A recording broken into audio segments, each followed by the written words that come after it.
আজরাইল, আজরাইল রে, আমি বুড়ো হয়ে গেছি রে আজরাইল, তুমি কি আমায় নিতে পারলা না? আমার চোখের সামনে থেকে আমার এই মেয়েটাকে কেমন করে তুমি কেড়ে নিয়ে গেলা? জোরে জোরে বলেন আল্লাহু আকবার, একবার বলেন না সুবহানাল্লাহ। মা নাকি চিৎকার করে বারবার বলছে, আজরাইল তুমি আমায় কেন নিলা না? আমাকে কি তুমি দেখতে পাইলা না রে আজরাইল? আমি কেমন করে সইব? আমার চোখের সামনে আমার সন্তানের লাশ। বন্ধু, পৃথিবীর বুকে ভারী যদি কোনো কিছু থাকে রে, এটা হলো মা বাবার কাঁধে সন্তানের লাশ। এর চেয়ে ভারী আর কোনো কিছু নাই পৃথিবীর বুকে। ঠিক কিনা বলেন? ওনার মা বৃদ্ধ এখনো বেঁচে আছে রে, যদি উনি সরল মনে বলে ফেলেছে, কথাটা জানে না। উনি বলেছে, আজরাইল, আজরাইল রে, আমি বুড়ো হয়ে গেছি রে আজরাইল, তুমি কি আমায় নিতে পারলা না? আমার চোখের সামনে থেকে আমার এই মেয়েটাকে কেমন করে তুমি কেড়ে নিয়ে গেলা? জোরে জোরে বলেন আল্লাহু আকবার, একবার বলেন না সুবহানাল্লাহ।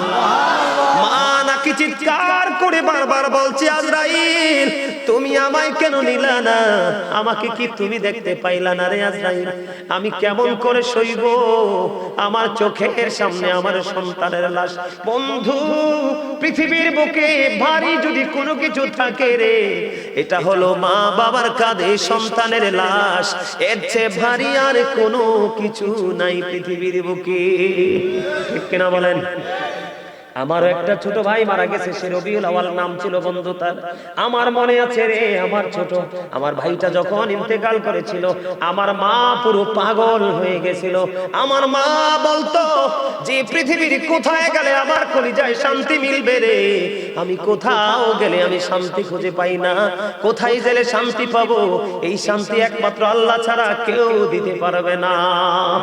আমি মা বাবার মন বোঝানোর জন্য বলেছি রে বন্ধু, মা যখন অসুস্থ হবে তুমি সেবার জন্য আগাই আসো। মায়ের পরনে বস্ত্র নাই, সুন্দর দেখে কিনে দাও। মা যেটা খেতে পছন্দ করে তুমি মনে মনে নিয়ত করো, মালিক আমার মা তো এই জিনিসটা খেতে মনে চায়, মা পছন্দ করে, আমার তৌফিক নাই, যেই তৌফিক আছে এটার স্বল্প পরিমাণ দিয়ে তুমি নিয়ে আসো। মাকে আল্লাহর কাছে দোয়া করে দিবে, দেখবে তোমার পৃথিবীর দরজা সবগুলো ওপেন হয়ে যাবে।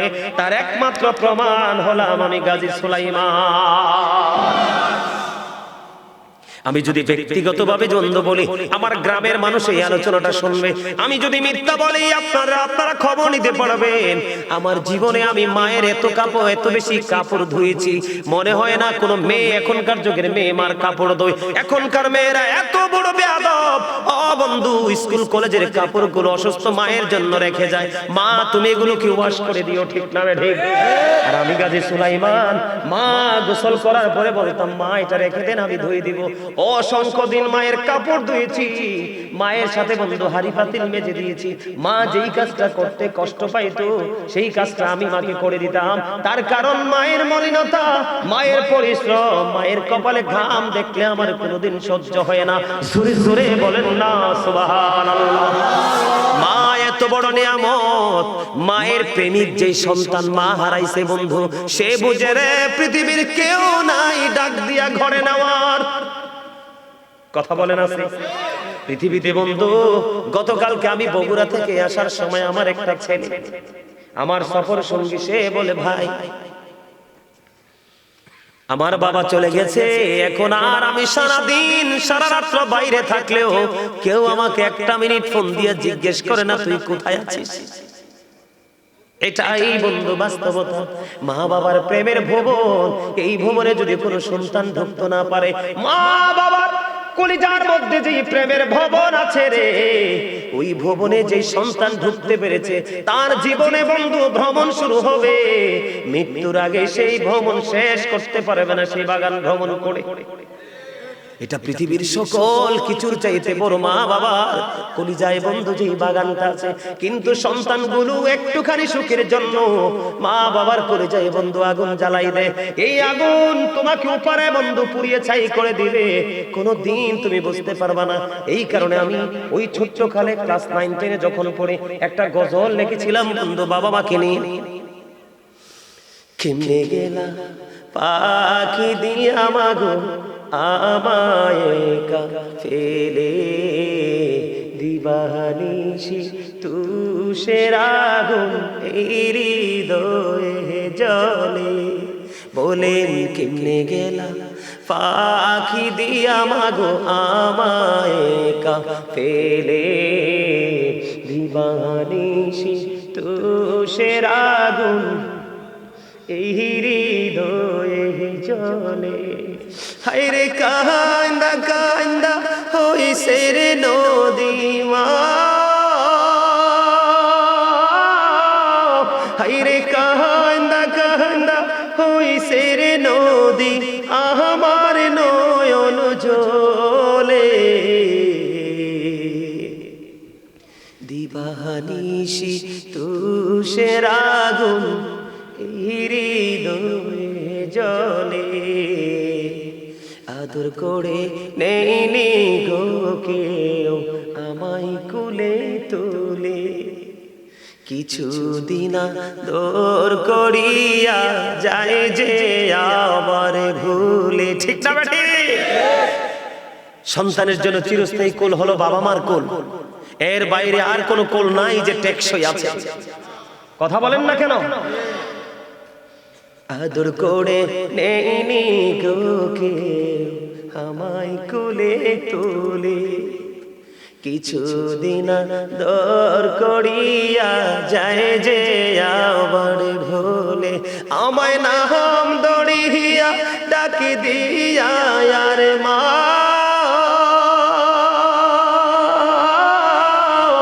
আমায় নাম দড়িয়া ডাকি দিয়া আর কে নিবে রে ঘরে।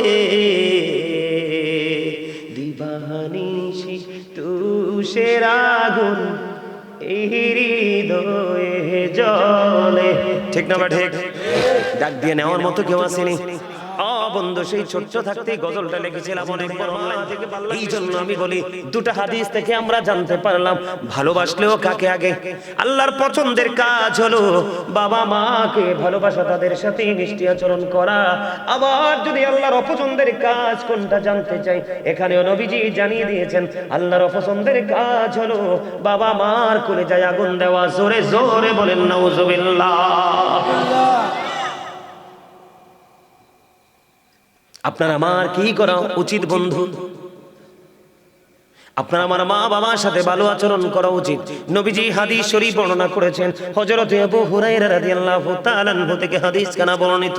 আপনার আমার প্রাণের নবী, দু জাহানের বাদশা নবী, রাহমাতাল লিল আলামিন নবী, তিনি বলে দিয়েছেন, হতভাগা সে, হতভাগা সে, হতভাগা সে।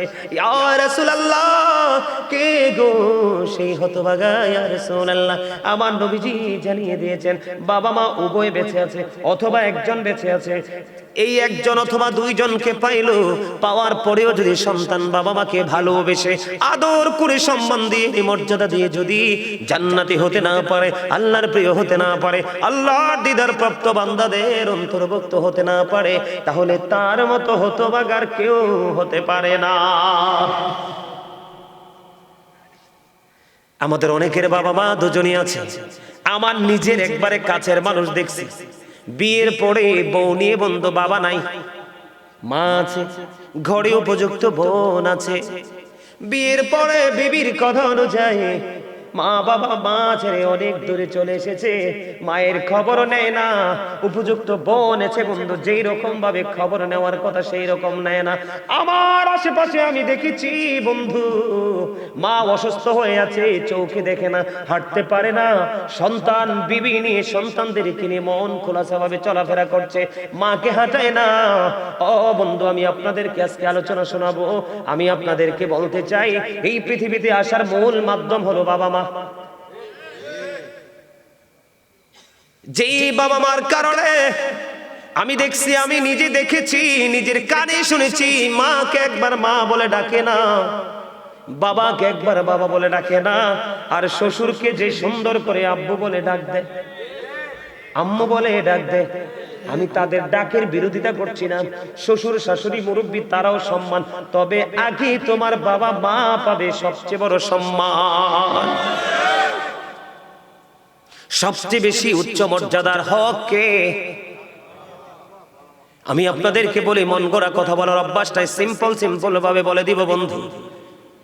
আপনার আমার প্রাণের নবীকে প্রশ্ন করা হলো, ইয়া রাসূলুল্লাহ, ইয়া হাবিবাল্লাহ, নবী গো, ও প্রাণের নবী, আমার কাছ থেকে সবচেয়ে মিষ্টি সবচেয়ে ভালো আচরণ পাওয়ার হক কার বেশি? আমার নবীজি বললেন, ক্বালা উম্মুকা, তোমার মা। প্রশ্ন করা হলো, ক্বালা সুম্মা মান, তারপরে কে ইয়া রাসূলুল্লাহ? আমার নবীজি বললেন, ক্বালা উম্মুকা, তোমার মা। আবার প্রশ্ন করা হলো, ক্বালা সুম্মা মান, তারপরে কে? আমার নবীজি আবার বললেন, ক্বালা উম্মুকা, তোমার মা। আবার প্রশ্ন করা হলো, ক্বালা সুম্মা মান, তারপরে কে? আমার নবীজি এবার বললেন, ক্বালা আবুকা। তিনবার মায়ের কথা বলেছে, একবার বাবার কথা বলেছে। এর মানে এই জন্যই না যে বাবার সম্মান কমে গেছে। আল্লাহর হাবিব বলে দিয়েছেন, যেই সন্তানটা বাবার অবাধ্য, এই সন্তানটা আল্লাহর অবাধ্য। যেই সন্তানকে বাবা সহ্য করতে পারে না, একে আল্লাহ নিজেও সহ্য করে না। বাবা মার মর্যাদাটা আপনাকে আমাকে বন্ধু বুঝে নিতে হবে। আমার দিকে তাকান,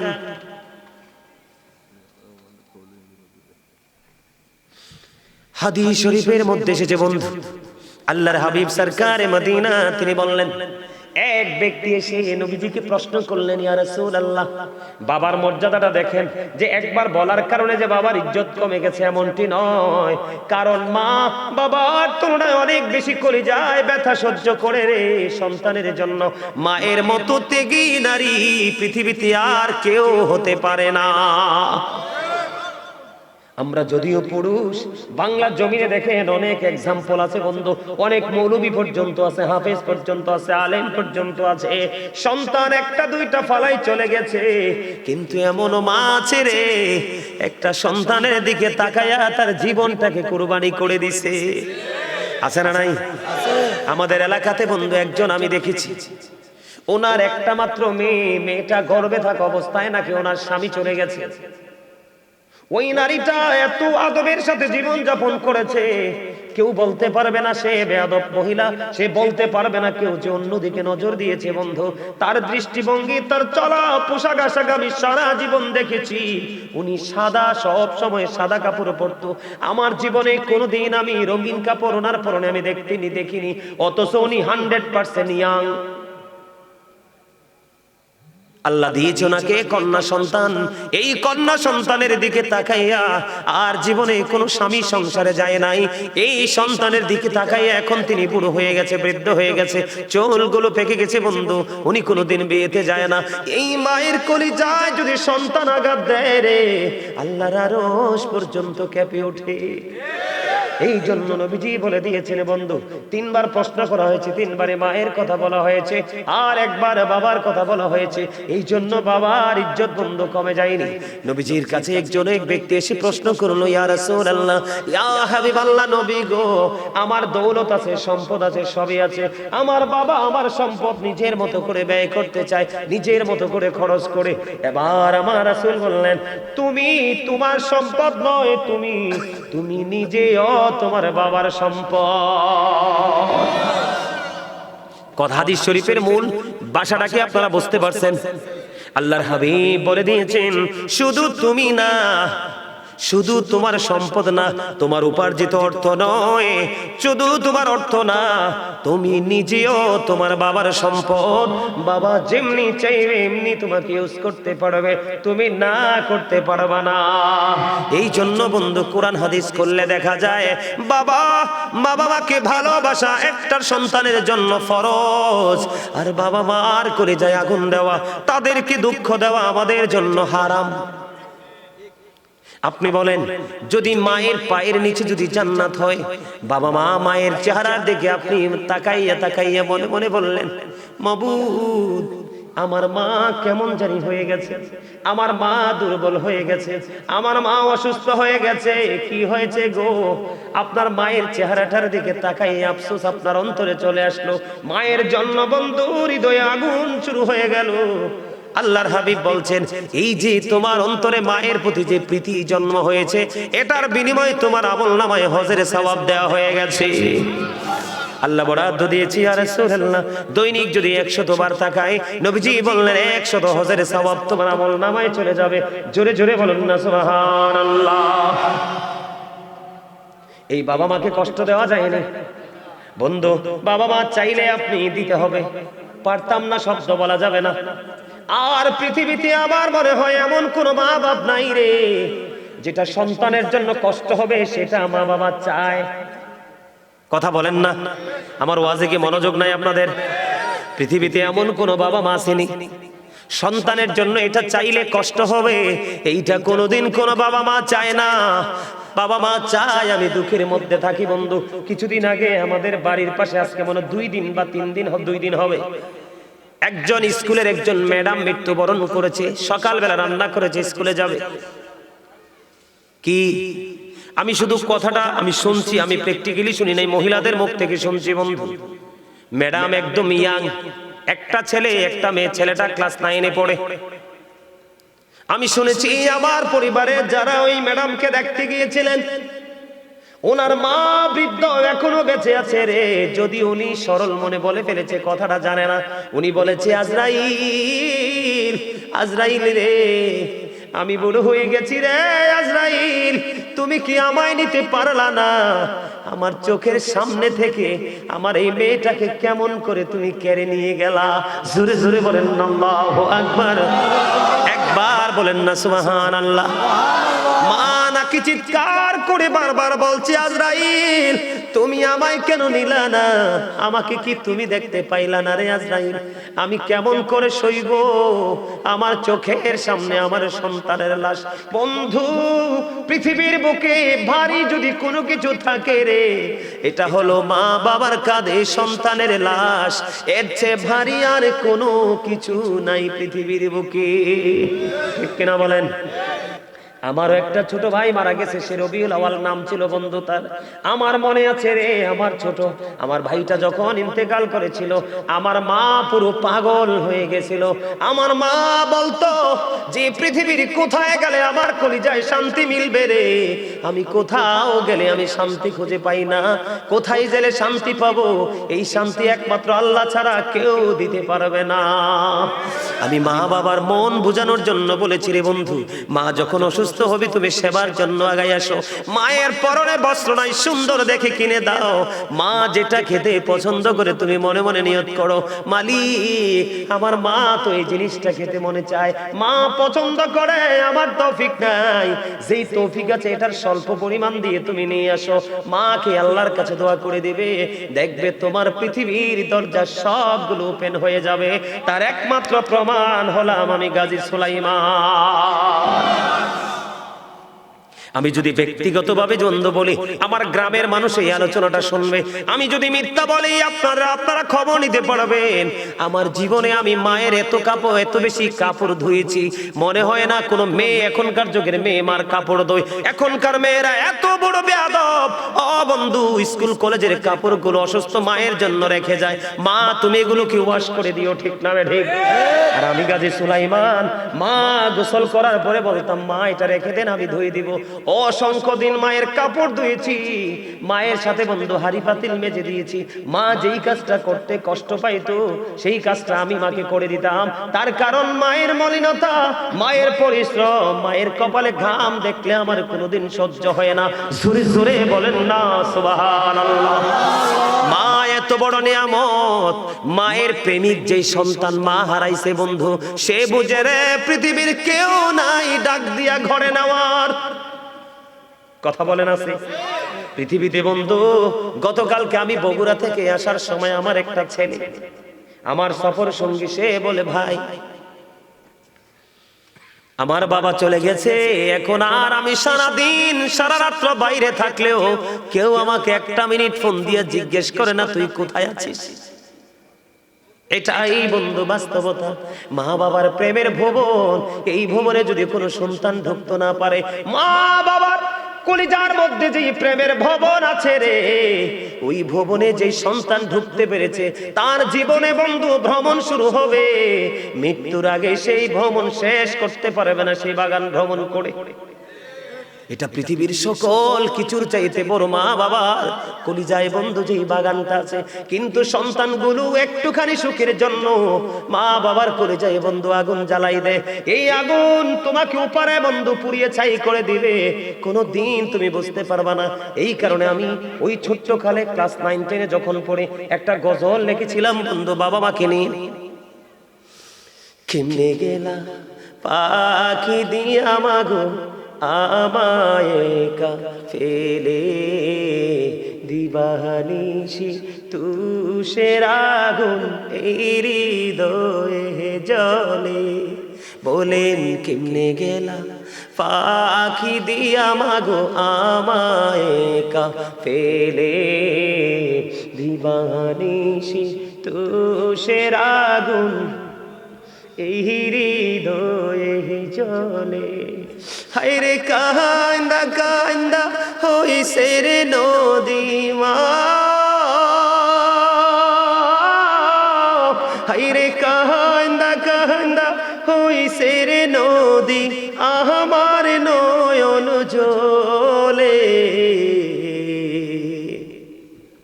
দিবানিশি তুষের আগুন হৃদয়ে জ্বলে।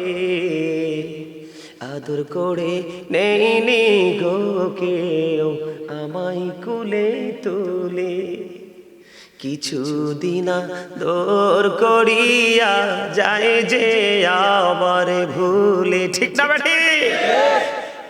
সন্তানের জন্য চিরস্থায়ী কোল হলো বাবা মার কোল, এর বাইরে আর কোনো কোল নাই যে টেকসই আছে। কথা বলেন না কেন? আদর করে নেইনি গো কেউ আমায় কুলে তুলে, কিছুদিন দর করিয়া যায় যে আবার ভুলে।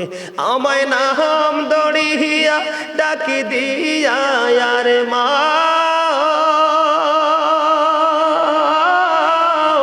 আমায় নাম দড়িয়া ডাকি দিয়া আর কে নিবে রে ঘরে। দিবানিশি তুষের আগুন এই হৃদয়ে জ্বলে। ঠিক না বা ঠিক? ডাক দিয়ে নেওয়ার মতো কেউ আসেনি।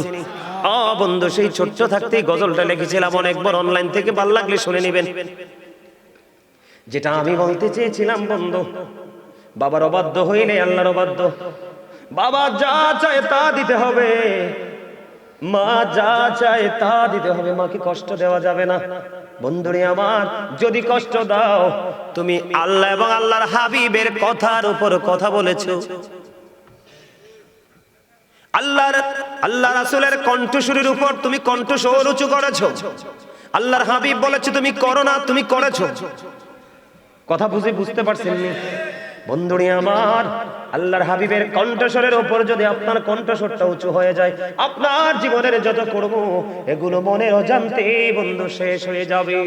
জোরে জোরে বলেন আল্লাহু আকবার। আমি আপনাদেরকে বন্ধু একটা হাদিস শরীফের একটা অংশ বিশেষ আপনাদের সামনে তুলে ধরব। ছোট্ট একটা হাদিস, আমার দিকে তাকান। আমি আগে নেগেটিভটা আপনাদের সামনে তুলে ধরবো বন্ধু। নেগেটিভটা এমন ভাবে আমি আপনাদের সামনে তুলে ধরবো। হযরত জুরীজ নামে আল্লাহর একজন প্রিয় বান্দা ছিলেন। ওই জুরীজ মানুষকে নিয়ে একত্রিত হয়ে আমল করতে তিনি পছন্দ করতেন না। লোকালয় থেকে অনেক দূরে উনি একটা হুজরা বানিয়েছিলেন। হুজরাটা বানিয়েছিলেন তিনি মাটি দিয়ে। গভীরভাবে খেয়াল করবেন বন্ধু, অত্যন্ত গুরুত্বপূর্ণ শিক্ষা। আপনার জীবনে নামাজের সওয়াব আছে, দানের সওয়াব আছে, ও বন্ধু সব ধরনের নেক আমল আপনার জীবনে আছে, কিন্তু বাবা মার সাথে ভালো সম্পর্ক নাই। আপনার এই আমল কখনোই আল্লাহর দরবারে গ্রহণযোগ্য নয়। পৃথিবীর কোন আমল আপনাকে আল্লাহ পর্যন্ত পৌঁছাতে পারবে না যেটা যত তাড়াতাড়ি ও বন্ধু বাবা মার ভালোবাসা আপনাকে নিয়ে যেতে পারবে। আপনারা এখান থেকে শিখতে পারবেন বন্ধু। অনেক আলোচনা করব, থাকবেন তো? সবাই শুনতে রাজি তো? কে কে শুনতে রাজি হাত তোলেন। মারহাবা।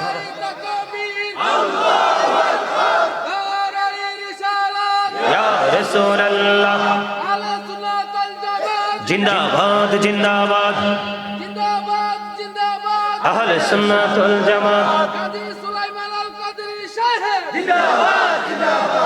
বানেশ্বরের পক্ষ, ধনেশ্বরের পক্ষ থেকে লাল গোলাপ শুভেচ্ছা। না, যে দূর কইছে দূরে লোক দেখলে মনে হয় নিজে নাড়াই দিতে পারবো। এই জন্য বলছি আপনার চামড়া কিন্তু বড় জিনিস না, আসলে হচ্ছে ভিতরেরটা। ঠিক কিনা বলে? আরো জোরে। এটা এই মাথা থেকে পা পর্যন্ত যে গোস্তের টুকরা, এগুলোর ভিতরটা যদি ঠিক না থাকে এটার কোনো দামই নাই। আছে? আরে বলেন আছে? লোকটারে দেখলে তো মনে হয় না, আরে আমার নামও তো খুব কনফিডেন্সলি বলে ফেলছে। না না, আর লাগবে না কিছু, আর কিছু খান লাগে না। আই একখানা ঠিক করি কইছি, আই কোনা খানো কোনো কিছু খাইতে পারি না, বুঝছেন? আলহামদুলিল্লাহ গণ আরো জোরে।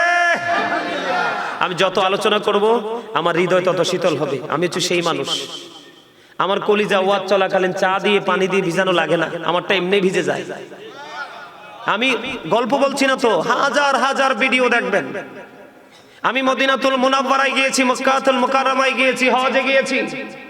ওখানে গিয়ে আমি রোজাতে গিয়েছি, একদিনও ভাত খাই নাই, শুকনা খাবার খেয়ে, খেজুর আর জমজমের পানি খেয়ে ওমরা পালন করে শেষ করে বাংলার জমিনে আসছি। আমি সেই লোক।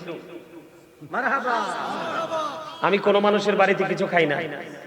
মাছ বলেন, গোস্ত বলেন, আমার যদি কেউ খাসির গোস্ত, গরুর গোস্ত, হাঁসের গোস্ত, এটি কেমন মজা, ইলিশ মাছ কেমন মজা আমি বলতে পারবো না, কারণ এগুলো স্বাদ কেমন আমি বলতে পারবো না। আমি আমার জীবনে খাইনি এগুলো। 12 মাস নিরামিষ শাকসবজি খাই একমাত্র নিজের ঘরে। এই পৃথিবীতে বাইরে কত রকমের খাবার, একটা খাবার আমিও দম গুনাহগার মুখে লাগাই না।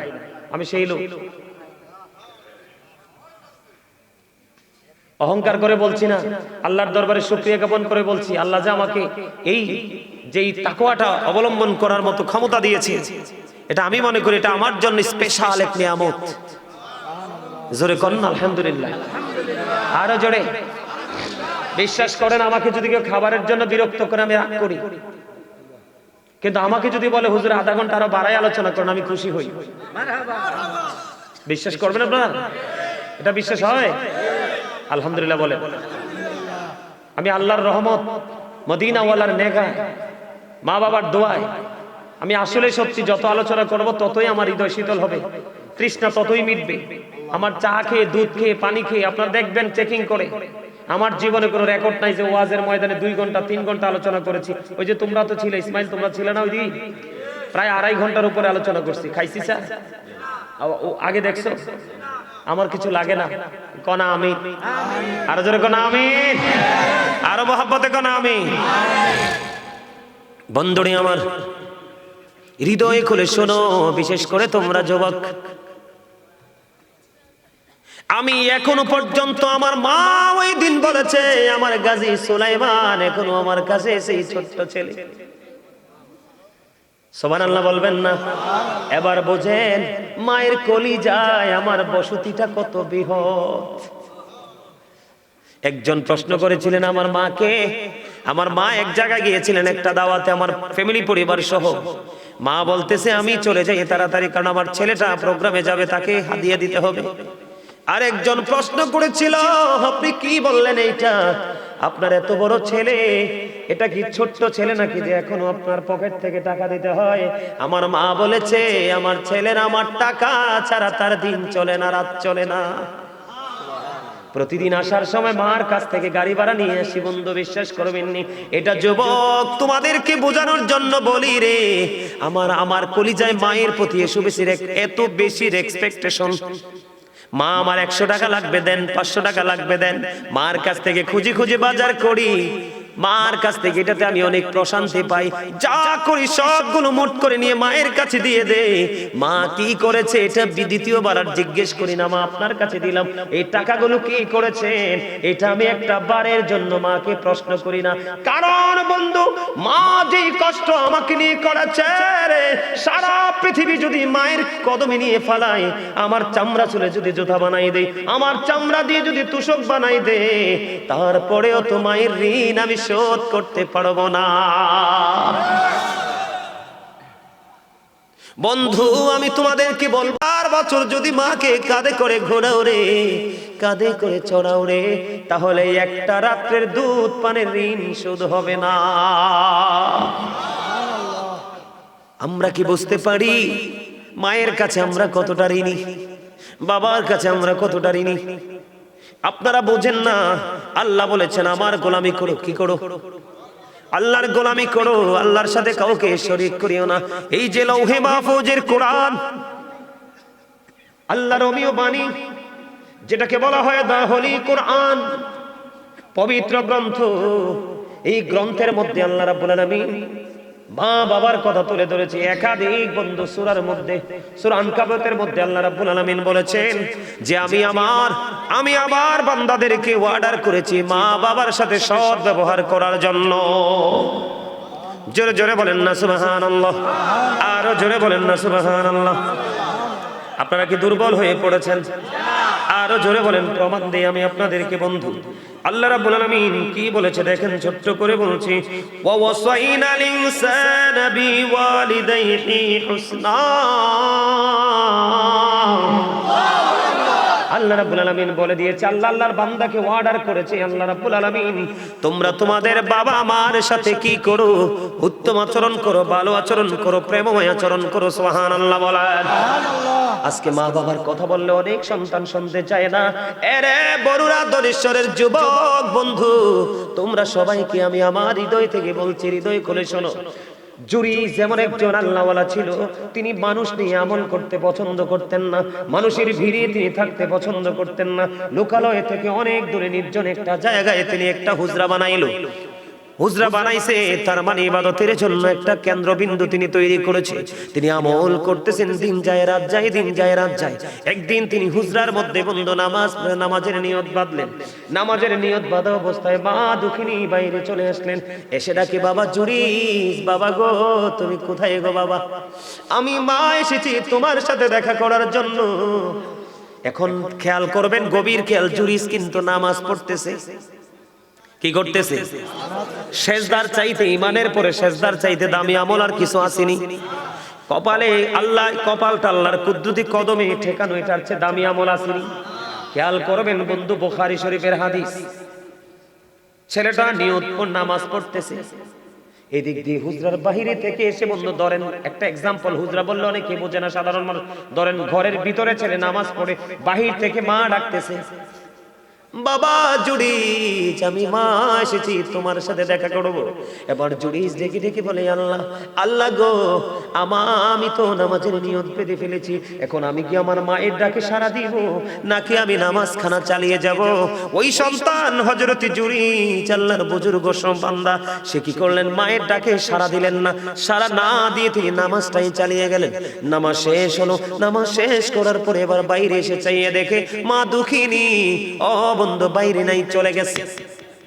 একদিন চলে গেল, জোরে কন্না আল্লাহু আকবার। আজকের একদিন চলে গেল বন্ধু, আবার দ্বিতীয় দিন দেখেন ভাগ্যের কি নির্মম পরিহাস এবং আমাদের জন্য কত বড় শিক্ষা। আল্লাহর হাবিব এই হাদিসের অংশ বিশেষ একটা মুমিনের জন্যই যথেষ্ট, আর বেশি ওয়াজের দরকার নাই বন্ধু।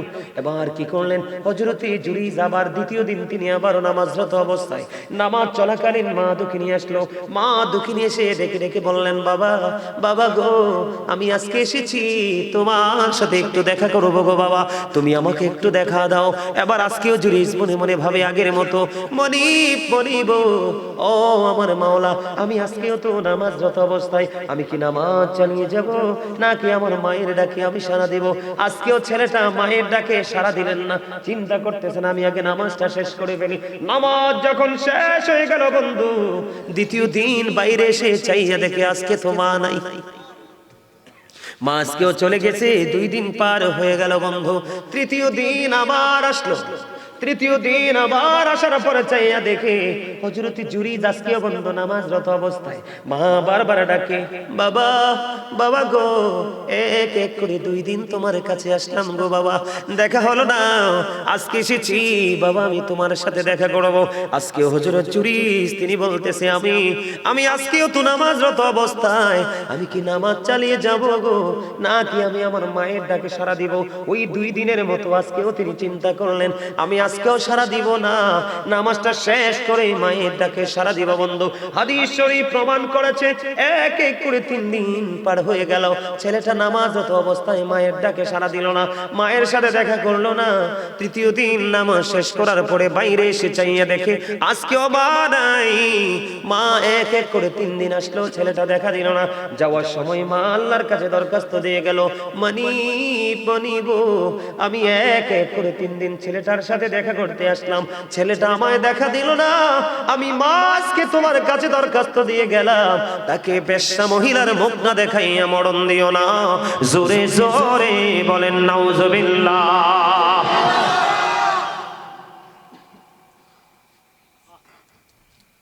এবার আশ্চর্য ধরনের ঘটনা বন্ধু, মা কি করলো, দোয়া তো বড় দোয়া করে চলে গেল। পাশেই বসবাস করতো এক বেশ্যা মহিলা, মহিলার পেটের মধ্যে বাচ্চা। ধীরে ধীরে ওই বেশ্যা মহিলার গর্ভ থেকে সন্তান প্রসব করলো। করার পরে মানুষ তাকে প্রশ্ন করলো, তুমি এই সন্তান তুমি কোত্থেকে নিয়ে এসেছো? বন্ধু আফসোস লাগে রে, এই পৃথিবীর সন্তান, ও বন্ধু এই পৃথিবীর সন্তানগুলোর কি অবস্থা হবে রে। বেশ্যা মহিলার যখন সন্তান পৃথিবীতে আসলো, মানুষ তাকে প্রশ্ন করতে লাগলো, তুমি সন্তান তুমি কোত্থেকে নিয়ে এসেছ? এবার এই বেশ্যা মহিলা একটা ডাক দিয়ে বলল, এই সন্তান আমি এনেছি ওই জুরিস থেকে। জোরে জোরে বলেন না নাউজুবিল্লাহ। একবার বলেন আল্লাহু আকবার। আল্লাহর দোয়া মা কবুল, মায়ের দোয়া আল্লাহ কবুল করছেন। এবার দেখেন ছেলেটার পাওয়ার বোঝানোর জন্য, এত পাওয়ারফুল সন্তান হওয়ার পরেও মায়ের অভিশাপ দিতে দেরি, লাগতে দেরি হয় নাই। অথচ এই সরল মনা জুরিস, আল্লাহওয়ালা জুরিস, ও বন্ধু তাকে একজন সুফি বা সাধক আমি বলতে পারি, ওই জুরিস এই সম্পর্কে কিছুই জানে না।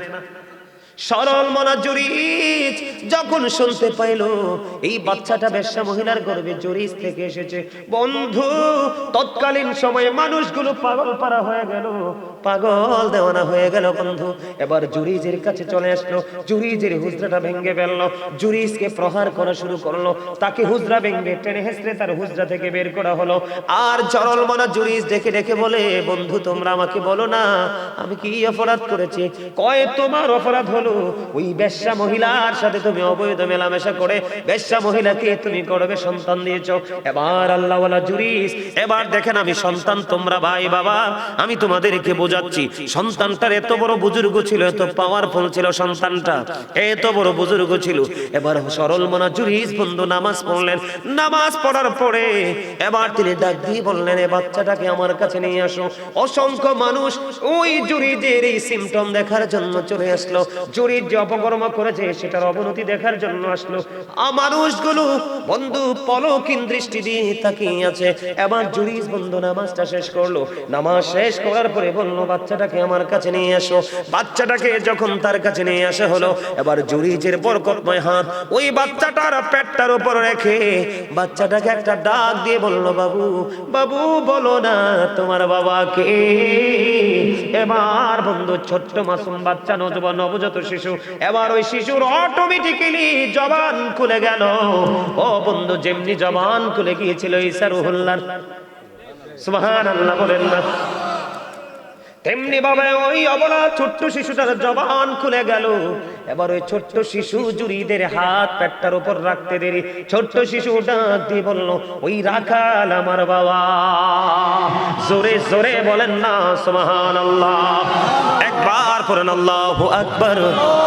এখান থেকে কিছু বুঝতে পারছেন নি আপনারা? জুরিজের পাওয়ার আসেনি, মর্যাদা আসেনি। যার মর্যাদাকে বৃদ্ধি করার জন্য ছোট্ট বাচ্চার জবান দ্বারা প্রমাণ করে দেয় আমার আল্লাহ কতটা আল্লাহর প্রিয় বান্দা। কিন্তু মা যে দোয়া দর করে দিল, 3 দিন করে দেখা করতে আসলাম, দেখা দিলা না। বেশ্যা মহিলার সাথে তোমাকে কি করতে হবে? যুক্ত হতে হবে। হইছে কি হইছে না? আরো জোরে বলেন। পরে তৎকালীন সময়ে মানুষগুলো জুরিদের হাত চুমু খেতে লাগলো, জুরিদের অঙ্গ প্রত্যঙ্গ চুমু খেতে লাগলো। আবার বলল, রে জুরিস, আমরা অন্যায় করেছি, তোমার এই হুজরাটাকে আমরা স্বর্ণ দিয়ে আবার বাধাই করে দিব। জুরিস বলল, না না, আমার স্বর্ণের কোনো লালসা নাই রে, আমাকে তোমরা মাটি দিয়ে হুজরাটা বানায়া দাও। কত বড় তাকওয়া, কত বড় আল্লাহওয়ালা হযরত জুরিস। তারপরেও মাকে কিন্তু সে গালি দেয় নাই, বকা দেয় নাই, শুধু দেখা করতে আসছে, সন্তানকে দেখা দিল না। আল্লাহ রাব্বুল আলামিনের কাছে দরখাস্ত দিল, কবুল হয়ে গেল। এই যুগের ছেলেদের কিন্তু অত বড় বুজুর্গি নাই, এত বড় তাকওয়া নাই। তারা কোথায় আছে, কোথায় থাকবে, কোথায় যাবে সেটার খবরও নাই। তাহলে আপনারা বলেন, এই সন্তানের প্রতি যদি বাবা মা বিরক্ত হয়, তাদের কোনো উপায় থাকবে না। এমনি পাবে বন্ধু, মায়ের অভিশাপে যেমনি, আমার দিকে তাকান, মায়ের অভিশাপে যেমনি সন্তানটাকে হয়ে গেল, বিপদ থেকে বন্ধু বিপদে পড়ে গেল, ঠিক তেমনি ভাবে আমি আপনাদেরকে বলি আরেকটা হাদিস শরীফ বন্ধু, এটাও বুখারী মুসলিম শরীফের মধ্যে এসেছে। বলবো নাকি শেষ করে দিব? হ্যাঁ, আরো শুনবেন? চলবে? অত্যন্ত মজার একটা ওয়াজ বন্ধু, অত্যন্ত মজার একটা হাদিস। এখান থেকে সত্যিকারের মুমিন যারা রে, ও বন্ধু, আপনাদেরকে আমি মাঝখান দিয়ে আরেকটা মেসেজ দিয়ে দিই। আপনারা হয়তো অনেকে এমন থাকতে পারেন, একটা সময় গরিব ছিলেন, এখন আপনার দৌলত হয়েছে, সম্পদ হয়েছে, কিন্তু মা দুঃখিনী তো পৃথিবীতে নাই, বাবা তো পৃথিবীতে নাই। এখন আপনি মনে মনে চিন্তা করেন, হুজুর, আমার বাবা মা পৃথিবীতে যখন ছিল গো, আমার তো দৌলত ছিল না, এখন মা বাবা তো পৃথিবী থেকে চলে গেল, আমাকে আল্লাহ দৌলত দিয়েছে, আমি তো বাবা মাকে ভালোবাসতে পারি না, আমি আমার মা বাবাকে ভালোবাসতে চাই। সবার পরে আমি কোন ভাবে ভালোবাসবেন মৃত বাবা মাকে, আমি সেই টেকনিকটাও শিখাই দিয়ে যাব। তবে বন্ধু, এই সুস্থ সন্তান যেমনি করে মায়ের অভিশাপে বরদোয়ায় পড়েছে, ঠিক তেমনি ভাবে বিপদগ্রস্ত সন্তান কিভাবে মায়ের দোয়ায় বিপদ থেকে বেঁচে গেছে। বুখারী এবং মুসলিম শরীফ থেকে একটা হাদিস শরীফ, বনি ইসরাইলের তিনজন লোক, আমার দিকে তাকান, আমি রাবীর নামটা বললাম না, বনি ইসরাইলের তিনজন লোক বন্ধু, তারা ভ্রমণে বের হলো, সফরে বের হলো। সফর করতে করতে করতে করতে করতে করতে করতে করতে বন্ধু সন্ধ্যা ডানা মেলে দিল, সূর্য তার আপন গন্তব্যে লুকিয়ে গেল, সন্ধ্যা ডানা মেলে দিল, দিবালোক বন্ধ চলে গেল। এবার তারা কি করলেন, ওই পাহাড়ের গুহার মধ্যে অবস্থান করলেন। যেই দরজাটা দিয়ে, যে দরজাটা দিয়ে তারা গুহার মধ্যে প্রবেশ করেছে, গুহার মধ্যে ঢুকেছে তিনজন। কয়জন?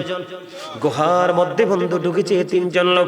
তিনজন লোক ঢোকার পরে এবার কি করলো, অটোমেটিক্যালি হঠাৎ করে পাহাড় থেকে বিশাল একটা পাহাড় ধসে পড়লো। ভাগ্যক্রমে ওই পাহাড় বন্ধু, এই পাথরটা তাদের দরজা বরাবর পড়েছে। হাদিস শরীফের মধ্যে এসেছে, পৃথিবীর কেউ নাই, পৃথিবীর কারো কোনো ক্ষমতা নাই, আল্লাহ ছাড়াই পাথরটা সরাইবার দরজা থেকে। কত বড় বিপদ চিন্তা করছেন নি? কয়জন লোক? তিনজন লোক, বনি ইসরাইলের তিনজন লোক, তারা এটার মধ্যে পড়ে বিপদে পড়ে গেল। তিনজন এটার মধ্যে বন্ধু আফসোস করতেছে, কি করব এখন, এত বড় পাথর দরজার মুখটা ফিরাপ করে দিছে, আমরা এখান থেকে কেমন করে বের হব? চিন্তা করতে করতে করতে করতে তিনজন মিলে একটা পরামর্শ করলেন। যেমন আজকে আপনাদের এই প্রোগ্রামটা একটা কিন্তু এদের মতো একটা এক্সাম্পল হতে পারে, যদি মন দিয়ে, হৃদয় দিয়ে, ভালোবাসা দিয়ে শুনতে পারেন। তিনজন পরামর্শ করলো, বন্ধু, আমরা তিনজন তো বিপদে পড়ে গেছি, এখন বিপদ থেকে তোমাদেরকে বাঁচতে হবে, কি করণীয়? তিনজন মিলে পরামর্শ করে একটা সমাধান বের করলেন। সমাধানটা হলো, তারা তিনজন মিলে চিন্তা করলেন, আমাদের জীবনে তো অনেক ভালো কাজ করেছি, আমাদের জীবনে তো অনেক নেক কর্ম করেছি, প্রত্যেকের জীবনে স্পেসিফিক কোনো ভালো কাজের উসিলা দিয়ে আল্লাহর কাছে দরখাস্ত দাও, দেখি রে আল্লাহ আমাদেরকে বড় বিপদ থেকে বাঁচাই কিনা। সুবহানাল্লাহ বলেন না, আরো জোরে বলেন না সুবহানাল্লাহ। সুবহানাল্লাহ, আলহামদুলিল্লাহ, লা ইলাহা ইল্লাল্লাহ, সুবহানাল্লাহ, আলহামদুলিল্লাহ, লা ইলাহা ইল্লাল্লাহ, লা ইলাহা ইল্লাল্লাহ। নবী আমার নূরের ফুতুল, জগৎ করলেন উজালা, নবী আমার নূরের ফুতুল, জগৎ করলেন উজালা। রোজ হাসরে করবেন তিনি উম্মতের ফয়সালা, সুবহানাল্লাহ আলহামদুলিল্লাহ মহব্বতে সুবহানাল্লাহ আলহামদুলিল্লাহ লা ইলাহা ইল্লাল্লাহ লা ইলাহা আরশ কুরসি লৌহ কলম সৃষ্টি যাহার ওসিলা আনিছি আল্লাহ খুশি হইয়া নাম রাখিলেন হাবিবুল্লাহ সুবহানাল্লাহ আলহামদুলিল্লাহ লা ইলাহা ইল্লাল্লাহ মুহাম্মাদুর রাসূলুল্লাহ সাল্লাল্লাহু আলাইহি ওয়াসাল্লাম। আমি আপনাদেরকে একটু হালকা একটু বন্ধু নাস্তা দিয়েছি। কে দিয়েছি? আলোচনার সময় অনুযায়ী এটা আপনাদের লাঞ্চ টাইম। কারণ সকালে শুরু হয়েছে, তার মানে বিকাল থেকে শুরু হয়েছে, রাত্র 12টা পার হয়ে গেছে, তার মানে 100% এটা আপনাদের যারা জান্নাতের বাগানের মেহমান তাদের জন্য লাঞ্চ টাইম। এই জন্য আপনাদেরকে হালকা করে একটু লাঞ্চ করিয়ে নিলাম। হুজুর, এটা আবার কেমন ধরনের ব্যবহার, এটা আবার কেমন ধরনের কথা? এটা আমার কথা নয়, নবীজি জানিয়ে দিয়েছেন জান্নাতের বাগানে যারা প্রবেশ করে তারা জান্নাতের মেহমান হয়ে যায়, তারা জান্নাতি হয়ে যায়, তারা জান্নাতের মেহমান হয়ে যায়। জান্নাতের মেহমানদের জন্য খাবার হলো সুবহানাল্লাহ আলহামদুলিল্লাহ লা ইলাহা ইল্লাল্লাহ সুবহানাল্লাহ আলহামদুলিল্লাহ লা ইলাহা ইল্লাল্লাহ লা ইলাহা ইল্লাল্লাহ লা ইলাহা ইল্লাল্লাহ লা ইলাহা ইল্লাল্লাহ মুহাম্মাদুর রাসূলুল্লাহ সাল্লাল্লাহু আলাইহি ওয়াসাল্লাম। ও বন্ধু, এই নাস্তার স্বাদ হলো ব্যতিক্রম। পৃথিবীর বুকে দুপুরবেলা যে লাঞ্চ আমরা করি প্রতিদিন, ওই লাঞ্চ থেকে আসে দেহের প্রশান্তি। আর মাহফিলে আপনাদেরকে যে লাঞ্চ আমি করিয়েছি, ওই লাঞ্চ থেকে আসে আপনার রূহের প্রশান্তি। দুই ধরনের খাবার লাগে মুমিনের প্রতিদিন। একটা হলো পৃথিবী থেকে খুঁজে বের করা হয়, পৃথিবী থেকে খাওয়া হয়, এটা হলো মুমিনের দেহের খোরাক। আর এই সমস্ত বাগান থেকে যেটা সংগ্রহ করা হয়, এটা হলো মুমিনের জন্য রূহের খোরাক। বন্ধুরি আমার, বলতেছিলাম মনে আসেনি আপনাদের? 3 জন লোক পরামর্শ তাদের ফাইনাল হয়ে গেল। এর মধ্যে বন্ধু একজন সিদ্ধান্ত করলো, আমার জীবনে এমন একটা কর্ম আমি করেছিলাম যেটা একমাত্র আল্লাহ রাব্বুল আলামিনকে পাওয়ার আশায়। কর্মটা হলো কি একটুখানি বলে দেই, না হয় বুঝবেন না। প্রথম যিনি তার উসিলাটা আল্লাহর দরবারে তুলে ধরেছে, আল্লাহ কিন্তু বলেছে ইয়া আইয়ুহাল্লাযীনা আমানুত্তাকুল্লাহা ওয়াবতাগু ইলাইহিল উসিলা। আল্লাহ বলেছেন ইমানদারগণ, তোমরা আমাকে ভয় করো, আর ভয় করার পরে তোমরা উসিলা তালাশ করো। হুজুর, উসিলাটা কি? ওয়াকুনু মা'আস সাদিকিন, ট্রুথফুল ম্যান, সত্যবাদী লোক, তার মানে হক্কানি আলেম এবং হক্কানি আল্লাহর ওলিরা। তোমরা তাদের সাথে যখন যুক্ত হয়ে যাবে রে, তখনই তোমাদের ধাপ একটার পর একটা সামনের দিকে অগ্রসর হতে থাকবে। প্রথম যিনি আল্লাহর দরবারে উসিলাটা দাঁড় করালেন, আল্লাহ রাব্বুল আলামিনকে একটা ডাক দিয়ে বললেন, তিনি মনিব, ওই দিন যে আমি কাজটা করেছিলাম এটা শুধু তোমার সন্তুষ্টির জন্য করেছিলাম। কাজটা কি বন্ধু? ওই লোকটা হলো একজন কাঠুরিয়া। প্রতিদিন সকালবেলা তিনি যাইতেন কাঠ কাটার জন্য বাগানে। বাগান থেকে কাঠ কাটা শেষ করে এসে বন্ধু তিনি কি করতেন? ওনার বাড়িতে একটা দুধের প্রাণী ছিল, দুধ দহন করত।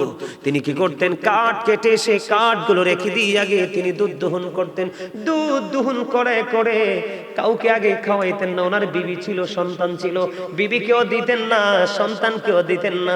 বিবি, বিবি রে, ও আমার সন্তান, তোমাদের আদরও আমার কাছে কম না, কিন্তু তোমাদের আদরের চাইতে সবচেয়ে বড় আদর হলো আমার মা বাবা। সন্তান বাবা মার জীবন থেকে যদি একটা চলে যায়, আল্লাহ চাইলে 70 বছর, 50 বছর, 60 বছর আর একটা আসে। কিন্তু মা বাবা এমন অমূল্য সম্পদ রে, এটা জীবন থেকে একবার হারাই গেলে আর আসে না বন্ধু, আর ফিরে দেখা যায় না রে। কত মুরব্বির চেহারা দেখা যায়, কিন্তু বাবাকে কারো মাঝে খুঁজে পাওয়া যায় না। আত্মীয় স্বজন কত বৃদ্ধা আমরা দেখতে পাই রে, মায়ের প্রতিচ্ছবি কত জনের মাঝে আমরা খুঁজে পাই, কিন্তু মা তো নাই, চিরদিনের জন্য চলে গেছে অচিন দেশে। বন্ধু ওই ছেলে কাঠুরিয়াটা ডাক দিয়ে বললেন, বন্ধু এমনি করে করে প্রতিদিন তিনি দুধ পান করায় মাকে আগে আইসা। বন্ধু একদিন তিনি দেরি করে আসলেন, আজকে আইসা দেখে বাবা মা ঘুমাই গেছে। বাবা মা যখন ঘুমিয়ে গেল, ইনি কিন্তু ধারাবাহিক ভাবে তিনি একটা পাতিল হাতুনি তিনি দুধ দহন করেছে। হাদিস শরীফের মধ্যে সে যে দুধটা দহন করার পরে এবার ওনার সন্তান ডাক দিয়ে বলল, বাবা বাবা গো, আমাকে একটুখানি দুধ দাও না, আমি দুধ পান করব। ওই কাঠুরিয়া ডাক দিয়ে বলল, না না, আমার মা ঘুমিয়ে গেছে তো কি হয়েছে রে, আমি যতক্ষণ না পর্যন্ত আমাকে দুধ খাওয়াইতে না পারবো ততক্ষণ আমি কাউকে দুধ দিব না, এবং আমি আমার মায়ের রুমের দরজাটাও আমি ছাড়বো না। বন্ধু কেমন সন্তান ওই কাঠুরিয়া! কাঠুরিয়া কি করলো? মা যে জায়গার মধ্যে ঘুমাইছে, ও বন্ধু দুধের পাত্রটা হাতে নিয়ে দাঁড়াইয়া রইল। দাঁড়াইয়া থাকতে থাকতে ফজরের আজান হয়ে গেল। মা দুঃখিনী বন্ধু উজু বানাইলো। উজু বানাইয়া যখন ফ্রেশ শেষ হয়ে গেল, ওই কাঠুরিয়া আগে তার মাকে দুধ পান করাইলো। এই যে দুধ পান করিলেন, সন্তানকে দিলেন না, বিবিকে দিলেন না। সন্তান অনেক বেশি ডাকাডাকির করার পরে বাবার মনটা গলাইতে পারলো না। ওই দিন ওই কাজটা শুধু করেছি আমি একটা মাত্র কারণে, ওই যে আল্লাহ বলেছেন অবিল ওয়ালিদাইন ইহসানা, মা বাবার সাথে মিষ্টি মধুর সৎ আচরণ করো। আমি আল্লাহ সেদিন এই ব্যবহার করেছিলাম তুমি মালিকের খুশি করার জন্য। ওই দিনের আমল যদি তুমি কবুল করে থাকো, ওই দিনের গোলামি যদি তুমি কবুল করে থাকো, তাহলে আমাকে আজকে এই বিপদ থেকে উদ্ধার করো। বন্ধু ও বড়রা, ধনীশ্বরের ভাই, আমার বাবা গো, আমার মা বোনদেরকে ডেকে ডেকে বলছে গো, হৃদয়ের জানালাটা খুলে দাও, বাবা মা কেমন একটু বুঝে নাও। এবার কি করলেন বন্ধু, আল্লাহর কুদরতে সন্তান যখন দোয়া করলেন, দোয়া শেষ হইতে দেরি রে, চাইয়া দেখে পাথরটা আল্লাহর কুদরতে একটুখানি সরে গেছে। কিন্তু হাদিস শরীফের মধ্যে এসেছে, কিন্তু সরে গেলে লাভ হবে না, কিন্তু ব্যর্থ হওয়া যাবে না। একটুখানি সরে গেছে বটে, কিন্তু বের হওয়ার কোনো সুযোগ নাই। এবার দ্বিতীয় ব্যক্তি খেয়াল করবেন, এটা বর্তমানে আমাদের সমাজের সবচেয়ে বেশি নোংরামি। একটা অপশন, আরো দুইটা আছে, কিন্তু এটা এই আলোচনার সাথে না। তারপর আমি আপনাদেরকে একটুখানি শোনাই বন্ধু, শুনবেন তো। দ্বিতীয় ব্যক্তি কোন উসিলা দিয়ে আল্লাহর কাছে সাহায্য চাইলেন? দ্বিতীয় ব্যক্তির আচরণ ছিল কেমন জানেননি? উনি ওনার একজন চাচাতো বোনকে তিনি খুব ভালোবাসতেন এবং ফিজিক্যাল মিলামেশার জন্য চেষ্টাও তিনি করেছেন, কিন্তু কোনোভাবেই তিনি মেয়েটাকে রাজি করতে পারে না। একটা সময় পৃথিবীর বুকে বন্ধু দুর্ভিক্ষ শুরু হয়ে গেল। দুর্ভিক্ষ যখন শুরু হয়ে গেল, দুর্ভিক্ষ শুরু হয়ে যাওয়ার পরে এবার তিনি ওই মেয়েটাকে 200 দিরহাম দিলেন। কয় দিরহাম? 200 দিরহাম দিলেন। ওই মেয়েটাকে 200 দিরহাম দিলেন এবং তার যে মনের আশা আকাঙ্ক্ষা পূরণ করার জন্য একেবারে মেয়েটার কাছাকাছি চলে গেল। খেয়াল করবেন যুবক, তোমরা আজকে এখান থেকে শিক্ষা নাও। যুবকটা মেয়েটার একবারই কাছাকাছি চলে গেল। দেখবেন ইমানদারের ইমানি জজবা কত শক্ত। আল্লাহর হাবিব বলেছে, হাদিস শরীফের মধ্যে এসেছে, যেখানে বেগান একজন পুরুষ এবং বেগান একজন নারী থাকে, এখানে তৃতীয় পার্সন থাকে শয়তান, ওখানেই জিনা ব্যভিচারের সম্ভাবনা বেশি থাকে। কিন্তু বন্ধু দুজনকে পরিচয় আছে, একজন আরেকজনকে কাছে পেতে চায়। কিন্তু বন্ধু সবচেয়ে বড় মজার খবর হলো গো, আপনি একটুখানি নজর দিয়ে চাইয়া দেখেন, ছেলেটা মেয়েটার একবারে কাছাকাছি গেছে। আমি আর অত কাছে গেছে সেটা বলতে চাই না, লজ্জাজনক বিষয়, আমার কাছে খারাপ লাগে। তার মানে একেবারেই ছেলেটা মেয়েটার কাছাকাছি চলে গেল। মেয়েটা এতটাই আল্লাহওয়ালা ছিল, আল্লাহ রাসূল প্রেমিক ছিল। মেয়েটা ওই দ্বিতীয় ব্যক্তিকে একটা ডাক দিয়ে বলল, না না, তুমি আমার ইজ্জত হরণ করে নিয়ে যাও না। আমাকে যিনি মোহরানা দিয়ে আমাকে যিনি বিয়ে করে বিবি বানাবে, ওনার জন্য সতীত্ব রক্ষা করতে হবে আমাকে। তুমি আমাকে নষ্ট করো না, আমার ইজ্জত তুমি লুটে নিও না। বন্ধু মেয়েটা যেমনি ভাবে আপত্তি করলো, ছেলেটা তেমনি ভাবে মেয়েটাকে ছেড়ে চলে আসলো। এবং ওই যে 200 দিরহাম দিয়েছিল বিনিময়, ছেলেটা ওই 200 দিরহাম পর্যন্ত দাবি তিনি ছেড়ে দিয়েছে। ওই ব্যক্তিটা হলো আজকের বিপদগ্রস্ত দ্বিতীয় ব্যক্তি। ওই ব্যক্তিটা আল্লাহর কাছে দরখাস্ত করে দিলেন, মালিক ওই দিন আমি অপরাধের এত কাছাকাছি গিয়েছিলাম, ওখান থেকে আমি ফিরে এসেছি। মালিক ওখান থেকে আমি সেদিন ফিরে এসেছিলাম শুধুমাত্র তুমি আল্লাহর কথা ভেবে, তুমি আল্লাহর দিদারের আশায়, তোমার সন্তুষ্টির জন্য। ওই দিন যদি, ওই দিনের আমল যদি তোমার দরবারে কবুল হয়ে থাকে গো, আজকে আমাকে এই বিপদ থেকে তুমি বাঁচাও। দোয়া শেষ হইতে দেরি বন্ধু গো, দোয়াটা শেষ হইতে দেরি, সঙ্গে সঙ্গে পাথরটা আরো একটু সরে যেতে দেরি করলো না। জোরে জোরে বলেন না সুবহানাল্লাহ। সুবহানাল্লাহটা কিন্তু মজা হয় না। আমার ওয়াজ কিন্তু আমি শেষ করে দিচ্ছি, আজকে চলে যাব। হয়তো আপনার আমার জীবনে অনেকেরই মাহফিলটা শেষ হতে পারে, এমন ভাবে মাহফিলটাতে বসুন বন্ধু, মনে করুন এটা আমার জীবনের শেষ মাহফিল, তাহলে এখান থেকে গুনাহ মাফ নিয়ে যেতে পারবেন। যদি মনে করেন এটা আমার জীবনের শেষ মাহফিল, তখন আপনার মধ্যে মানসিকতাটাই অন্যরকম হয়ে যাবে, আপনার মধ্যে এক বিকট পরিবর্তন আসবে, আপনার মধ্যে তাকওয়া চলে আসবে, আপনি অহংকার মুক্ত হয়ে যাবেন। আর যেই ব্যক্তি, যত বেশি একটা ব্যক্তি অহংকার মুক্ত রে, তার কাছে তত বেশি আল্লাহর রহমতটা যুক্ত হয়ে যায়। পাথরটা একটুখানি সরে গেল।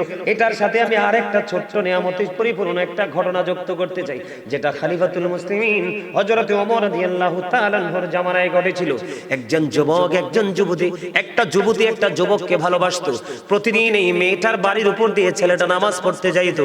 যাইতে যাইতে যাইতে যাইতে একদিন এশারের নামাজের সময় হলো। নামাজ শেষ করে ফেরার পথে যখন বন্ধু বাড়িটার উপর দিয়ে আসতে চাইলো, মেয়েটা এমন ভাবে ছেলেটাকে প্রেম আকাঙ্ক্ষা দেখাইলো, ছেলেটা বাধ্য হয়ে মেয়েটার ঘরে গেল। যাওয়ার পরে ছেলেটার অন্তরে, যাওয়ার পরে বন্ধু ছেলেটার অন্তরে কি হলো, আল্লাহর কাছে দাঁড়াইতে হবে, হিসাব দিতে হবে, তার মধ্যে এই ভয় কম্পন শুরু হয়ে গেল। ওই ছেলেটা সঙ্গে সঙ্গে বেহুশ হয়ে মাটিতে পড়ে যায়। ওমা সুবহানাল্লাহ বলেন না। একটা ছেলে যৌবনে পরিপূর্ণ ভরা, এইরকম একটা ছেলে একটা মেয়ে দুজন একবারে কাছাকাছি হয়ে গেছে, কিন্তু ছেলেটা মেয়েটার কাছে গিয়ে বেহুশ হয়ে গেছে। আপনারা কি বিষয়টা সহজ মনে করেছেন? আরে না, অত্যন্ত ভাবার একটা বিষয়। খেয়াল করেন আমার কথাটা। ছেলেটা বন্ধু বেহুশ হয়ে গেল, পাগল পারা হয়ে গেছে। আপন স্বজনেরা খুঁজতে খুঁজতে মেয়েটাকে, এই মেয়ে ছেলেটাকে মেয়েটার ঘরে এসে পাইল। পাওয়ার পরে বাবা বাড়ি নিয়ে গেল। বাড়ি নিয়ে যাওয়ার পরে ছেলেটাকে প্রশ্ন করলো, বাবা গো তুমি কেন গিয়েছিল ওই মেয়েটার ঘরে, আবার কেনই বা তুমি অজ্ঞান হয়েছো, সেন্সলেস কেন হয়ে গেলা? বাবা, বাবা গো প্রতিদিন এই মেয়েটা আমাকে প্রেম আকাঙ্ক্ষা দেখায়, আজকে কেন যে আমি চলে গেলাম। যাই হোক আমি চলে গেছি বাবা। মেয়েটার কাছাকাছি যখন গেলাম, আমি দেখতে পাইলাম একেবারে নোংরা একটা সময়ের মধ্যে, আমি নোংরা একটা সময়ের দিকে আমি এগিয়ে যাচ্ছি। তখন আমার মনের মধ্যে আমার মালিকের কথা মনে হলো, আমার মালিকের দরবারে দাঁড়াতে হবে গো, কেমন করে আমি চক্ষুটা দেখাবো আল্লাহকে। এই ভয়, এই চিন্তায় আমার মধ্যে একটা আলাদা একটা অনুভূতি চলে আসলো। আমি বেহুশ হয়ে গেছি গো বাবা। এই কথা বলার পরে ছেলেটা পুরো বিস্তারিত বন্ধু ঘটনাটা বলে ফেললো। বলার পরে আবার পুনরায় সঙ্গে সঙ্গে সে বেহুশ হয়ে যায়। আর এই বেহুশের সবার সামনে তাৎক্ষণিকভাবে সে মারা যায়। ইন্না লিল্লাহি ওয়া ইন্না ইলাইহি রাজিউন। ছেলেটা বেহুশ হয়ে গেল এবং ইন্তেকাল করলো। ইন্তেকাল করার পরে তার কাফন দাফন সবকিছু হয়ে গেল। হওয়ার পরে হযরতে ওমর রাদিয়াল্লাহু তাআলা আনহুকে জানানো হলো। ওমর রাদিয়াল্লাহু তাআলা আনহু কবরে চলে আসলেন। চলে আসার পরে বন্ধু এই ছেলেটার কবরের পাড়ে চলে গেলেন। কবরের পাড়ে গিয়ে তিনি বন্ধু ছেলেটার জন্য দোয়া করলেন আর বলতে লাগলেন, যিনি অপরাধ করতে গিয়ে আল্লাহর কথা মনে করে আল্লাহর দরবারে দণ্ডায়মান হতে হবে, আল্লাহর দরবারে হিসাব দিতে হবে, এই ভয় কারো হৃদয়ে ধারণ করে যদি কেউ যদি অপরাধ থেকে বেঁচে থাকে, তাহলে আল্লাহ রাব্বুল আলামিন খুশি হইয়া ওই বান্দার জন্য 2টা জান্নাত বরাদ্দ করে দেয়। হযরত ওমর বলতেছে বন্ধু, হযরত ওমরের বক্তব্য চলতেছে। এই চলতে চলতে কিছুক্ষণ আগে বন্ধু, কয়েক ঘন্টা আগে ছেলেটাকে দাফন করা হলো। ওই যুবক ছেলের কবর থেকে আওয়াজ বের হয়ে আসতেছে। ও হযরতে ওমর রাদিয়াল্লাহু তাআলা আনহুকে ডাক দিয়ে বললেন, খলিফাতুল মুসলিমিন আপনার কথা সত্য, আমার কবরে দাফন করার সঙ্গে সঙ্গে আমি 2টা জান্নাতে পেয়ে গেছি। আপনি যত বেশি নেইমারকে ভালোবাসবেন আপনার চরিত্র তত খারাপ হবে। আপনি যত বেশি মেসিকে ভালোবাসবেন আপনার চরিত্র তত খারাপ হবে। আপনাকে বলবে ভেরি 100% ক্যারেক্টারলেস। কথা কয় না? আর যত বেশি আলেমের কাছে আসবেন আপনার প্রিয় হতে হবে আলেম, যিনি এলেম এলেম এলেম এলেম ওনার মধ্যে যোগ্য আছে। আপনি যত একজন আলেমের সাথে ভালোবাসবেন, আলেমের ভালোবাসা মানে তাকে পাঞ্জাবি কিনে দেওয়া না, আলেমের ভালোবাসা হলো তার কথাগুলোকে ফলো করে বাস্তবায়ন করা। হ্যাঁ বলো হুজুর দিতে পারবো না, দিতে পারবেন, সব দিবেন, তবে আপনার মধ্যে থাকতে হবে সবার আগে আমার ভালোবাসার মানুষকে আমি ফলো করব। কথা কি বুঝেন নাই? আমার এমন কিছু লোক আছে, এমন কিছু লোক আছে এর হক মারার মতো কোনো ঘটনা না থাকে, তাহলে মনে করবেন আপনার মৃত্যুটা বন্ধু স্বস্তির হবে, নিয়ামতের হবে। তৃতীয় লোকটার দেখেন না, তৃতীয় লোকটার তাকওয়াটা বন্ধু কেমন। উনি বন্ধু, ওরা আমাদের এলাকাতে আমাদের মধ্যে আমরা কাজের লোক রাখি না, তৃতীয় লোকটা তিনি কাজের লোক রেখেছিলেন, কাজের লোক দিয়ে তিনি কাজ করিয়েছিলেন, কিন্তু লোকটা কাজটা করার পরে বেতন নেয় নাই। মালিকের কাছে তার বেতন রেখে চলে গেলেন কোন জানা গন্তব্যে, মালিক খুঁজে পায় না তার শ্রমিককে বেতন দিতে। দিন চলে গেল, রাত চলে গেল, দিন চলে গেল, রাত চলে গেল, বন্ধু গোলাম আর মালিকের কোনো দেখা নাই। তৃতীয় ব্যক্তি যিনি আজকে মহা বিপদে, যেই বিপদের খবর আল্লাহ ছাড়া কেউ জানে না। কথা কি বুঝেননি আপনারা? দেখেন মালিকের প্রেম কত মধুময়। আমার বন্ধু এই মুহূর্তে একটা আয়াত বারবার মনে পড়তেছে, ওই যে আল্লাহ কোরআনে বলেছে আল্লাযীনা আমানু, যারা ঈমান এনেছে, ওয়াকানু ইয়াত্তাকুন, এবং তাকওয়া অবলম্বন করেছে, লাহুমুল বুশরা, তাদের জন্য সুসংবাদ, ফিল হায়াতিদ দুনিয়া, দুনিয়ার জীবনে, ও ফিল আখিরা, এবং পরকালের জীবনে। আপনি ঈমান আনার পরে যদি আল্লাহকে ভয় করতে পারেন, আপনার জন্য নিয়ামত দুনিয়ায় বরাদ্দ, আখিরাতেও বরাদ্দ। তার সিম্পটম হলো, এর মধ্যে একটা হলো এইটা। তিন নাম্বার ব্যক্তিটা বন্ধু, তিনি তো ওনার শ্রমিককে আর খুঁজে পায় না। তিনি কি করলেন? তার পারিশ্রমিকটাকে তিনি ইনভেস্ট করলেন। এটাকে ইনভেস্ট করছে, প্রাণী কিনেছে, বকরি কিনেছে, ওট কিনেছে বন্ধু।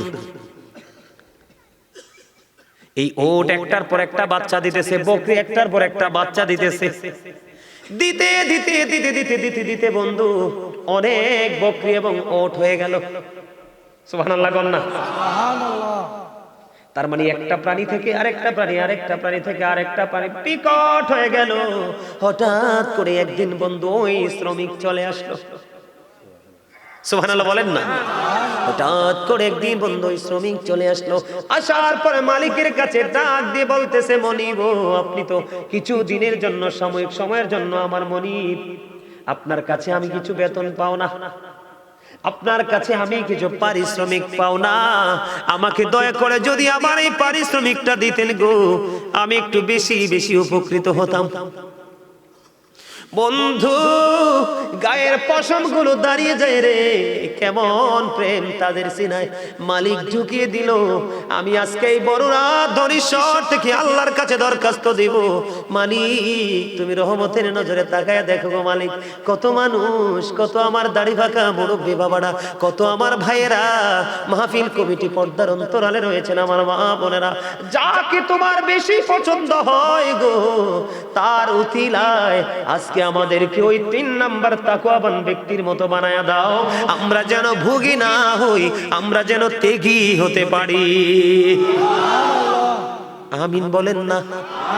এবার বন্ধু ওই মালিক ডাক দিয়ে বলল, তুমি আমার কাছে এসেছো, আমি তোমার পারিশ্রমিকটাকে ইনভেস্ট করেছি কোথায়? ওই বাগানের দিকে তাকায় দেখো গো, ওই দিকে চাইয়া দেখো, ওখানে যতগুলো প্রাণী আছে সবগুলো তোমার। আপনি কি বলতেছেন? কয় হ, ওই যে দেখো সব কিছু তোমার। এটা কেমন করে সম্ভব? আমি তো আপনার কাছে এত সম্পদ পাও না। না, কয় তুমি আমার কাছে সব সম্পদ পাও না, যেদিন তুমি আমার কাছে টাকাটা রেখে গিয়েছিলে, পারিশ্রমিকটা রেখে গিয়েছিলে, বেতন যেদিন আমার কাছে তুমি রেখে গিয়েছিলে রে, এটা আমি আমার পকেটে রাখিনি, তোমার জন্য ইনভেস্ট করেছে। এগুলো বাচ্চা দিতে দিতে দিতে দিতে এত বড় হয়েছে, সবগুলো তুমি নিয়ে যাও, আমার কোনো দাবি না।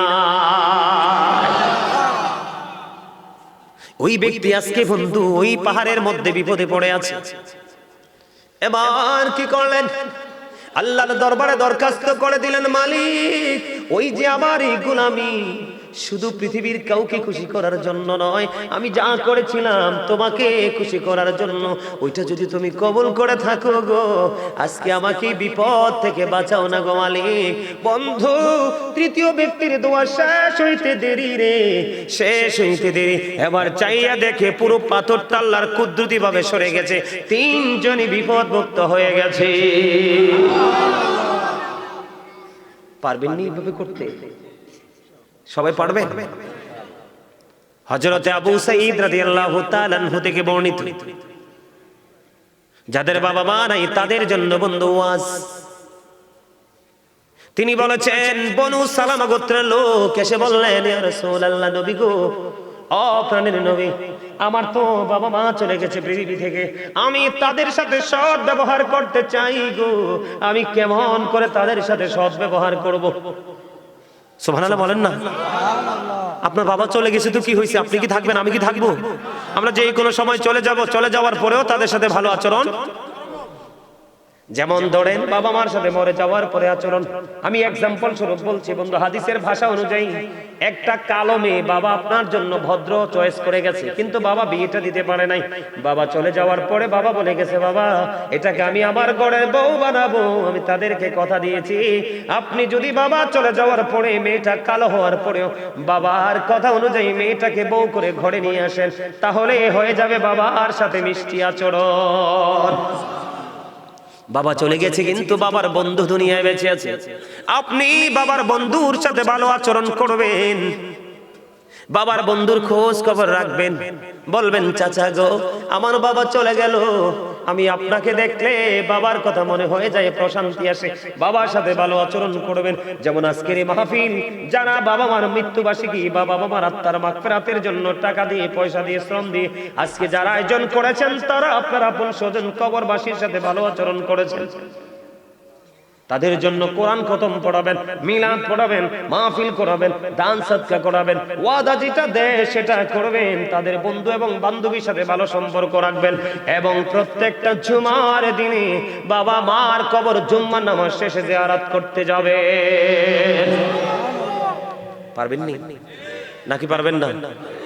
এখনকার তো আমরা এত ডিজিটাল হইছি, 4-2 রাকাত ফরজ পড়ার পরে সুন্নতেরই খবর নাই, বাবার কবরের পাশে যাব কোন সময়? ঠিক না বেঠিক? আমি কি ভুল বলছি? সম্মানিত উপস্থিতি, ওমর খোদা 3 ঘন্টা হয়ে যাইতেছে, আর চলা সম্ভব না, আর চলবো না, প্রতিদিন প্রোগ্রাম।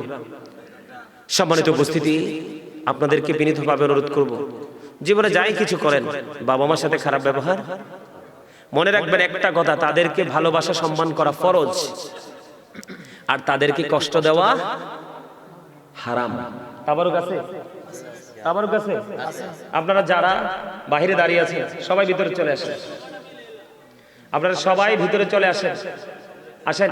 হ্যাঁ, একটা গজল গাইতে, হ্যাঁ গজল বাকি রয়েছে, ঠিক আছে, পারলে আমার সাথে গাইবেন, আমার একটা পছন্দের গজল আছে, আমি গাইবো।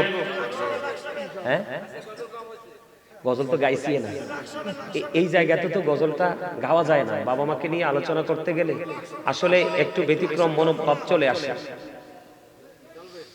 তোরা কই পাবি অমূল্য রতন, আমার মায়েরই মতন রে, নাই দরদি। তোরা কই পাবি অমূল্য রতন, আমার মায়েরই মতন রে, নাই দরদি। ভিজা জাগায় মায়ে শুয়া, শুকনা জাগায় আমায় রাইখা গো, ও সে কত কষ্ট করলেন মায়ে, আমার লালনার পালন রে, নাই দরদি। আমার মায়ে মইরা গেলে আমি কাকে ডাকবো মা মা বলে, মা মা গো। ও সে কত কষ্ট করলেন মায়ে, আমার লালনার পালন রে नहीं দরদি। যে সরজনে কান্দে লয়া, আমি কোথায় যাব মাকে নিয়া, ও খুলে দাও মায়ের বুকের কাপড়, দেখি জনমের মতন রে नहीं দরদি। অন্ধকার কবরের বাজে কি জানি কি আযাব হবে, ও সে মাফ করে দাও আল্লাহ মাবুদ, আমার জনম দুঃখিনী মাকে नहीं দরদি। তোরা কই পাবি অমূল্য রতন, আমার মায়েরই মতন রে नहीं দরদি। মারহাবা। কথাগুলো কি ঠিক না? একবার চলে গেলে মায়ের মুখ দেখা যায়? মার জন্য বেশি বেশি দোয়া করবেন, বাবার জন্য বেশি বেশি দোয়া করবেন, জীবিত হোক বা মৃত হোক। তীর মারলে তীর মিস করতে পারে, সন্তানের হাত মিস। আবার ওই দিকে যদি দেখায় পৃথিবীর সবার দোয়া মিস হতে পারে, কিন্তু বাবা মার দোয়া মিস। এই জন্য এটার সাথে আরেকটার কি গভীর প্রেম।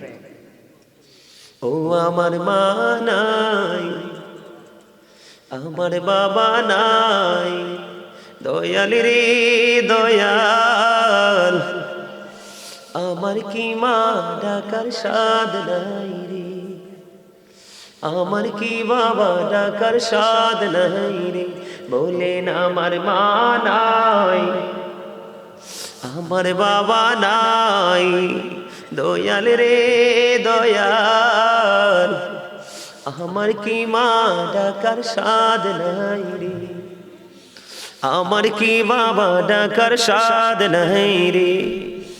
ঘরে যাইয়া সবাই দেখে মা জননীর মুখ, বাবা যখন মাথায় হাত দে ভুলে যাই সব দুঃখ। আমার মা নাই, আমার বাবা নাই, দয়াল রে দয়াল, আমার কি মা ডাকার সাদ নাই রে, আমার কি বাবা ডাকার সাদ নাই রে।